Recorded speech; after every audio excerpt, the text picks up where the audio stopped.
Nah yang ginian ini apa nggak bikin parpol Jinjo? Jinjo tahu? Jinjo itu gila gitu. Atau malah jijik, ngeri lah nampung sosok yang tak punya nurani.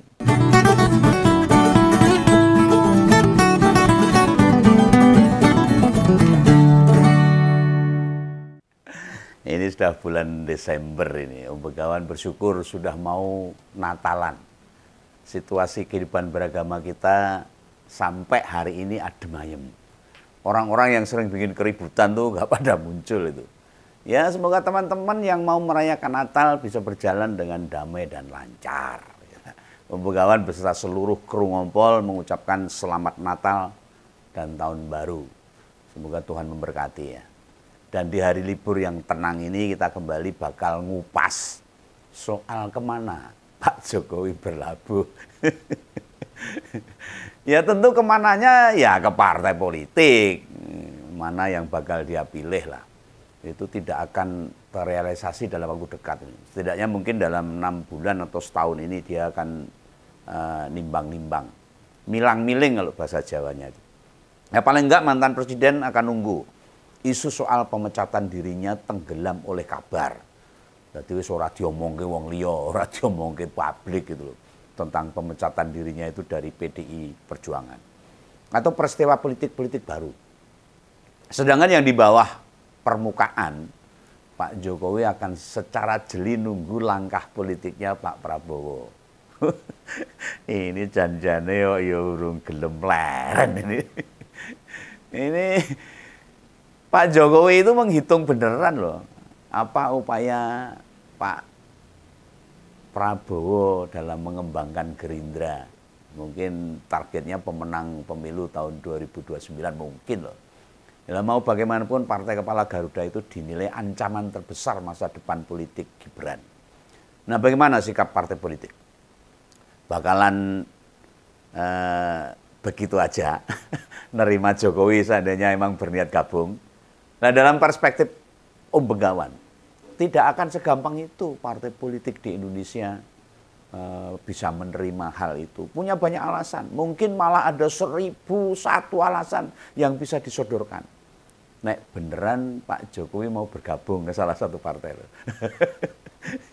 Ya coba kita list saja lah, atau kita lihat apa saja argumentasi yang bisa dipakai petinggi partai untuk nolak secara halus kepada Pak Jokowi yang pengen gabung. Karena kalau nggak ada partai besok ya ora iso. Terancam Gibran tidak bisa mencalonkan diri sebagai presiden.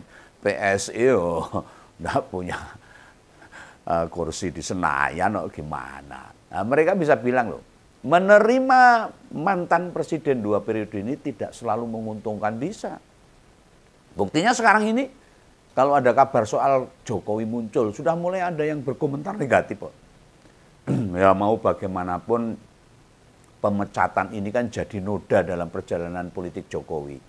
Meskipun dia bukan pengurus partai lah, hanya kader biasa yang diangkat oleh partai dan jadi orang terhormat. Dan ada banyak komentar Ngompol bilang begini, PDI yang bilani 20 tahun ngasih jabatan wali kota, gubernur dan presiden 2 periode aja dikhianati. Lah bagaimana dengan partai-partai baru yang mau nampung? Wah, piye jalek ngono kuwi. Ampun berani mereka. Lah ibarat pasangan kita, sudah kita belain mati-matian, kita sayang, kita beri nafkah, kita lindungi, malah kabur.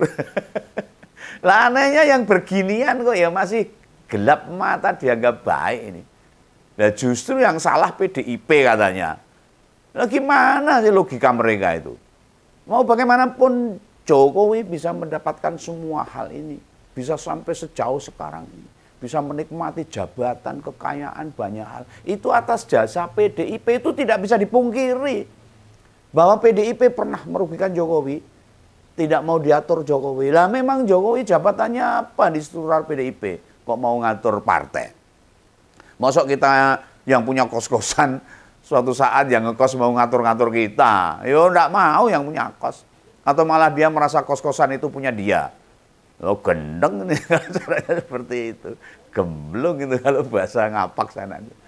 Dan wis berulang kali tak sebut, Om Bengawan menyebut. Tindakan berkhianat itu tindakan yang fatal.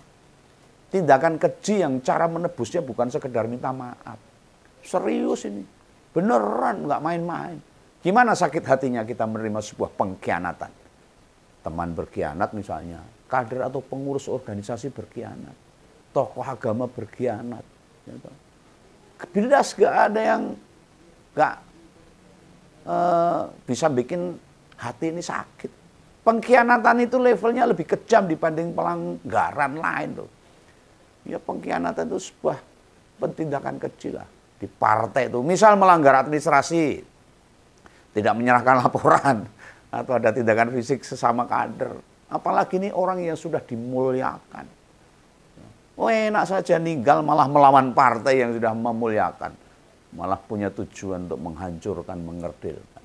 Nah pada episode kapan itu, hanya PAN yang mau terbuka itu. Katanya mau ngasih karpet biru buat keluarga Jokowi. Itu Mas Eko Patrio itu, Sekjen PAN yang ngomong loh, itu bukan Bengawan loh. Lah dia belum ngerasain sih, gimana dicederai, dikhianati, belum. Sama orang yang penuh kita support. Malah balasannya sebaiknya, Eko Patrio belum ngerasain. Lah Pak Prabowo saja loh, sampai ngomong kok, orang pintar gak loyal itu berbahaya loh. Ini bener ini kata-kata ini. Sebenarnya kata yang pas itu bukan orang pintar sih, tapi orang licik. Dan apa sampai sekarang? Lihatlah, dalam berbagai aktivitas Jokowi, masyarakat secara perlahan mulai tidak simpatik. Akhirnya bersikap biasa. Beda waktu masih di PDIP. Oh, mau bagaimanapun pengkhianatan itu perilaku yang sangat-sangat buruk. Dan PDIP akhirnya ora umum itu. Maka benar dan wajar kalau sampai memecat Jokowi dan keluarganya. Lah partai-partai ini juga mikir loh. Sekelas PDIP yang puluhan tahun memberi banyak keuntungan terus-terus diserang sama Jokowi. Coba digembosi, coba dikerdilkan pada pemilu dan pilkada kemarin. PDIP itu bukan partai kemarin sore, bos. Petinggi partainya itu orang-orang yang berangkat dari level bawah. Berpengalaman, jam terbangnya udah gede. Mereka orang-orang sudah teruji.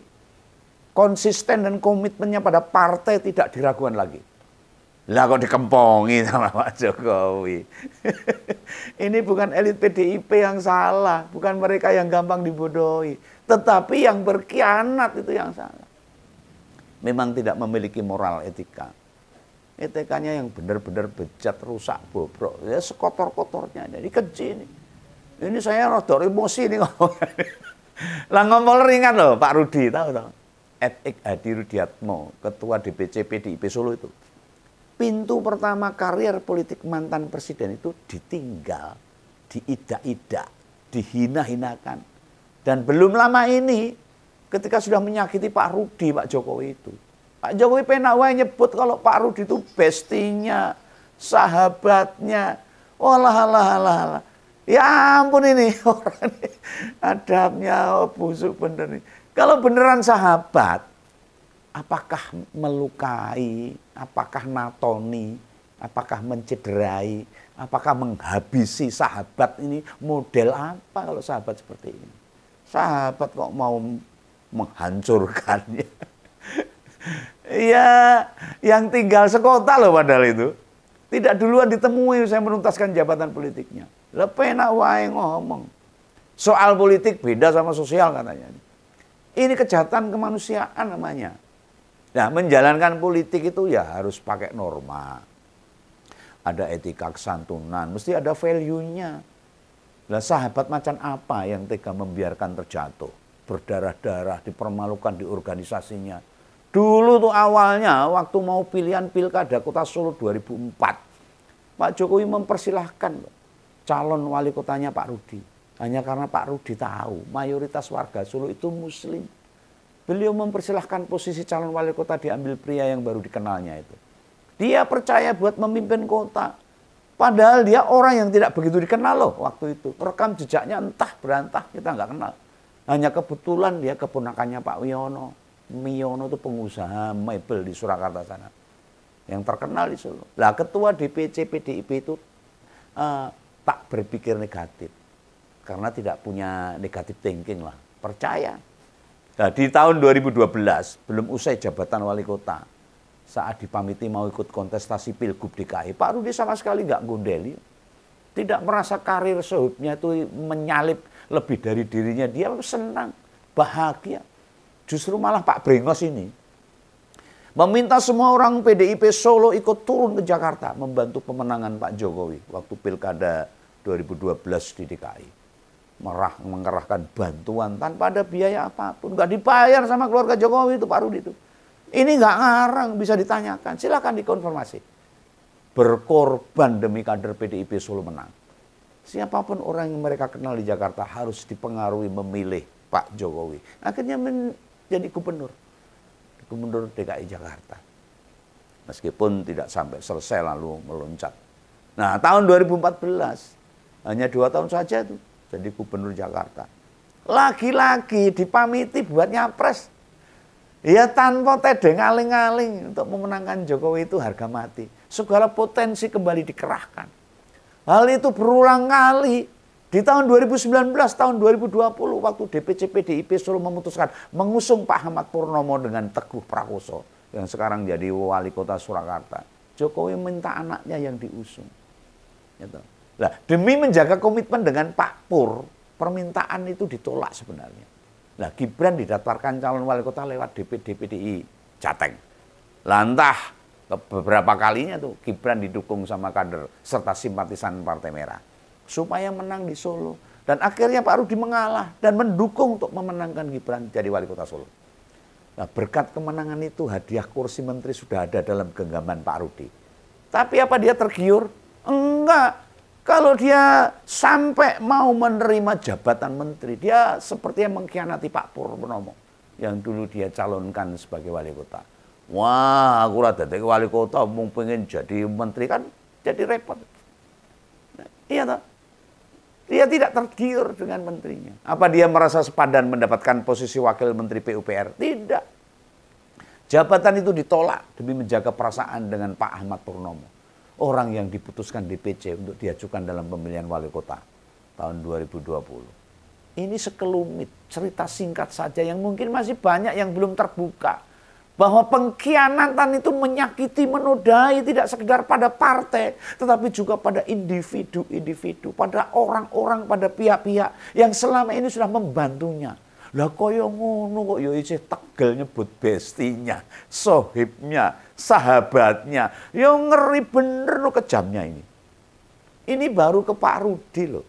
Belum lagi ke Mbak Mega, ke Mas Hasto, ke Mas Pram, dan ke lain-lainnya. Dan usai Leren tahu berhenti jadi presiden. Apakah aktivitasnya berganti jadi aktivitas sosial, aktivitas kemasyarakatan, atau fokus pada hobi? Ya enggak, tetap saja usap di babakan politik dan cawe-cawe. Atau ngomong cucu nerima artis, atau menikmati kuliner. Ya, itu upaya saja biar enggak nyolok motor. Sejatinya itu masih belum lepas dari soal politik. Pengen tetap muncul di media, tetap pengen dipuja-puja. Ya, cek saya di medsosnya, sengaja lebih sering posting tidak terkait politik. Tapi kan media wis terbuka, nongkrong di depan rumahnya di Solo, dan mereka para jurnalis itu dikabari loh, suruh datang. Siapa tokoh politik yang mau berkunjung? Dikabari. Siapa yang nyuruh? Maunya pas pampres sendiri? Oh ya nggak bakalan. Jelas itu maunya Pak Jokowi untuk mengundang tokoh-tokoh politik agar setiap hari muncul di media. Nah yang ginian ini apa nggak bikin parpol Jinjo? Jinjo tahu? Jinjo itu gila gitu. Atau malah jijik, ngeri lah nampung sosok yang tak punya nurani. Jangankan di partai mediocre, partai norma alias 0, partai norma 0, tak prediksi mau kok nerima Pak Jokowi. Lama Golkar, Gerindra, Nasdem serta lainnya wes toh tutup pintu. Mereka mendudukkan si mantan itu jadi salah satu anggota partainya. Partai politik pada nutup pintu. Soalnya Pak Jokowi sudah tak lagi presiden. Ditutup pintunya saja lah, orang yang pengaruhi. Bisa cari jalan lain loh dia. Mungkin bisa dengan cara beda tuh. pembongkar pintu. Ya, jadi partai yang ada, iya semuanya pasti waspada. Wah, wis matanya wis do wating pendelik, nengok ngiwa nengok tengen, memantau cara jeli. Jangan sampai terlena apalagi lengah, tiba-tiba tersandera dan memaksa menerima mantan presiden 2 kali. Golkar kan wis sempat meh kecolongan itu. Sekretaris bidang organisasi sempat keterucut loh omongannya. Bilang Jokowi dan Gibran anggota Dewan Kehormatan. Itu loh. Bisa selicin itu belut kok manuvernya. Bayangkan andai jabatan kepala negara masih digenggamnya. Loh, ala do mlumah do pasrah kabeh no. Sendika dawuh sinuwun. Lah percayalah, hanya Demokrat sama PKS yang belum tahu benar setangan besi apa Pak Jokowi. Ini yo kayak Pak Ahmad Saiku sama Mas Ahaye wis dengar banyak cerita tentang kengerian-kengerian politik ini.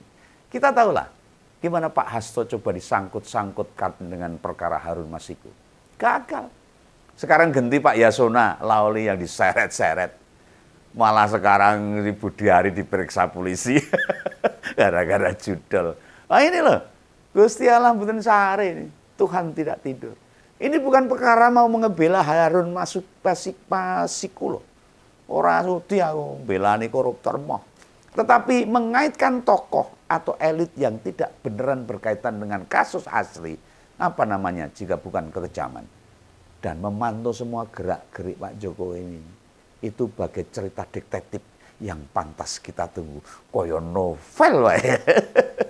Ini ya pesan Om Bengawan, pendapat Om Bengawan, tapi jangan lupa subscribe, share, tombol lonceng, dan like untuk ngompol. Sampai jumpa, salam Bengawan. Dadah.